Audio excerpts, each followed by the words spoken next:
YouTube is one of the best apps that you can download for your TV. Well, in today's tech video, I'm going to show you 3 different ways of how to install YouTube on your Philips Smart TV.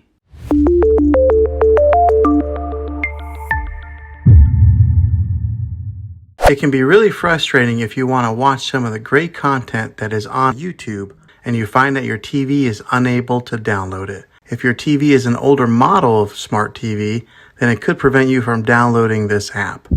So the way that I'm going to show you how to install YouTube will be able to work on any model of TV on any year of TV. You just have to have an HDMI port on your TV to plug into. I recommend getting a Roku stick or an Amazon Fire Stick. Both of these media streaming players have the capability of download YouTube. You then use a Roku or Fire Stick as your main streaming player, which bypasses the operating system on your TV. If you want to spend a little more and get a more robust device that gives you a few more options, then take a look at the Apple TV 4K. All these devices plug into the HDMI port on your TV, no matter how old it is, no matter what model it is. I've had great luck with all these streaming players, and I'll put links in the description down below of where you can get one of them. Well, hopefully this video was helpful for you. If it was, go ahead and click a thumbs up on it. Go ahead and subscribe to my channel. I make tech videos all the time, and I would love to have you back in the next one. Take care.